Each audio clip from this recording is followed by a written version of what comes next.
Hi, I'm Olivia, and welcome to Live With Me, a podcast for students from a retired student. Okay, so this week we're going to be talking about new semester, new you. I always think the saying new year, new you is kind of funny because what changed at 12 a.m.? Like, what changed on January 1st? I know I was not a new version of myself this year. It almost makes me feel like when you're a kid and you just turn 5 and people ask you if you feel older. No, not really. It's like, obviously not. Why would you ask me that question? I just turned 5. Regardless, I think there is still something about January, whether you're a resolution believer or not. It's just something in the air that makes you really believe that this year could be different. But I find for students that this feeling can sometimes be a little conflicting. The break ends, class starts right away, and it's just so much easier to fall back into that same normally chaotic routine. And before you know it, you're in year 4 and you're wondering why you're still doing the same things that you swore you'd never do in year 1. So, from someone who's been there, here are 3 realistic ways that you can reset this year that will actually make a difference. Eating is important. Who would have thought? I found so often as a student I wanted something fast when it came to eating. I think the reasons were 1, because I didn't have time, and 2, because I typically waited to cook when I was actually starving. But fast isn't always easy. We often say we need to eat healthier this year, when normally that isn't the case. What you actually need is to start eating foods that fuel you for longer. The biggest shift I made was focusing on meals that lasted more than 1 serving. It wasn't really until I started filming this that I realized that your mom isn't cooking for fun. She's cooking because she has to, like every single day. You don't have to do that as a student. Like, absolutely not. That's so unrealistic. As a student, typically your time is limited, your budget is limited, and more importantly, your cooking skills are limited. So ask yourself, when you're cooking for the 3rd night in a row, why am I putting myself through this? Why? You're literally never gonna come up with an answer. Aside from feed yourself, obviously. Duh. Another thing that's really helpful in the kitchen for students is focusing on freezer meals. I did this. It was amazing. I personally hated chopping.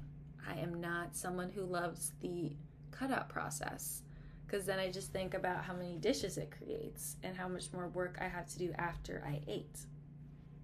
I hated that. I found freezing things like spaghetti or everything I would need to make like burrito bowls was super quick and easy, especially during exam time. I would come home from studying all day and be absolutely starving because most likely I didn't really eat or didn't eat that much when I was studying, and I would just want something good.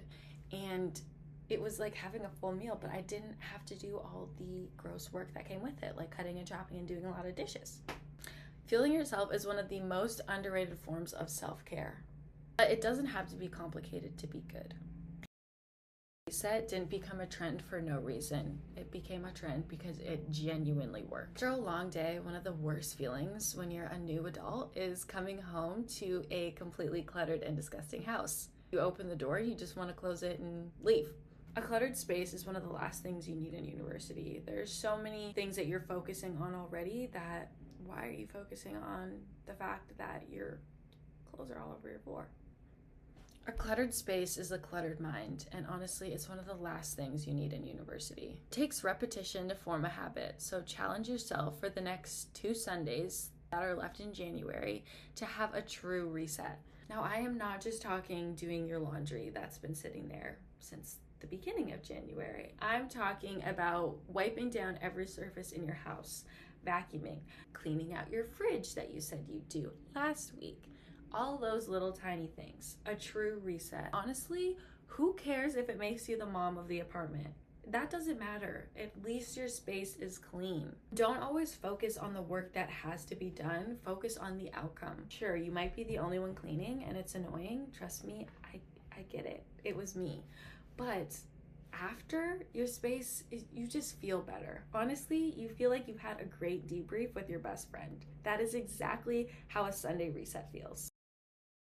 A degree is made up of more than just exams, assignments, discussions, group projects, required readings. I'm so happy I'm retired. Back to the point. It also heavily depends on your mental health, and your mental health is severely impacted by your living environment.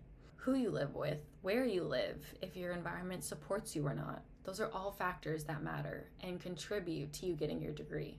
That's why trusted student housing communities like university apartments exist. The spaces they provide are all designed for students. And more importantly, you're surrounded by people going through the exact same phase of life as you are. Many student housing communities, like university apartments, also offer additional spaces like gyms, study rooms, movie theaters, areas that support you beyond your four walls, which is so important. Sometimes the best thing that you can do is just get out of your room. If you're reevaluating where you live mid-semester, that feeling isn't random. Choosing a space that supports you should be of your utmost importance. So, most resolutions we know are dropped by February, but on the bright side, if you start mid-January, at least you can say you practically made it till March.